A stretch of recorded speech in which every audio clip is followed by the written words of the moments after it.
Difficile de boucler les fins de mois quand on perçoit moins de 1 000 € par mois. Comme Arlette Monjean, de nombreux retraités galèrent avec leur indemnisation. Aujourd'hui, des sociétés se sont spécialisées dans le conseil aux petites pensions. Et boucler les fins de mois quand on perçoit moins de 1 000 € par mois.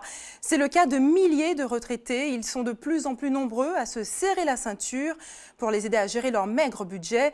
Des sociétés se sont spécialisées dans le conseil aux petites pensions. Jessie Daniel a rencontré l'une de ces retraitées. Arlette a 78 ans, c'est une retraitée très active. Chaque matin, dès 7 h, elle enfile bottes, chapeau et sécateur en main, elle part vaquer à l'une de ses activités, le jardinage. Là, j'ai des goyaviers, des bananiers, des orangers, corosoliers. Il faut s'occuper des arbres tous les jours presque. Parce qu'il y a de vieilles lianes qui poussent. Et quand ça grimpe sous les arbres, eh bien, ça envahit l'arbre, ça l'étouffe et l'arbre ne porte plus de fruits.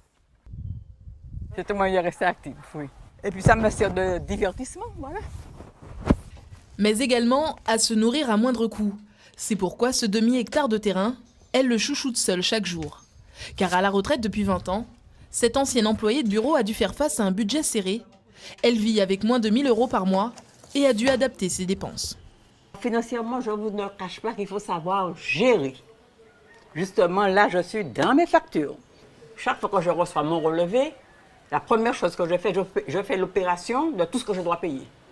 Avec ce qui reste, je me déberde. Les petites pensions des retraités, un phénomène qui prend de l'ampleur.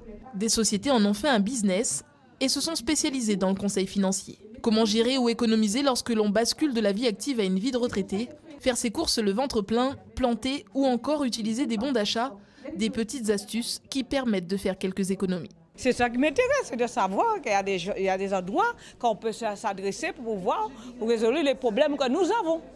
Plutôt que d'acheter du pain, je fais mon pain. Plutôt que d'acheter des gâteaux, je fais mes gâteaux. Il y a des petites choses qu'il faudra que je fasse attention. Pour les bons d'achat, par exemple. Pour ce qui est de l'électricité ou alors du fait de faire ses courses de façon intelligente, c'est vrai qu'on peut quand même baisser son budget de 20 à 25% pour la partie course.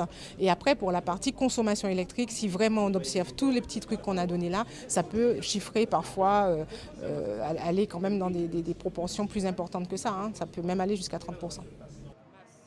Quelques économies qui permettront de meilleures fins de mois, un changement d'habitude de vie, pour une retraite paisible. Et pour ceux qui veulent en savoir plus, le Salon des seniors ouvre ses portes au public jusqu'au dimanche 7 au Palais des Congrès de Madiana à Schœlcher.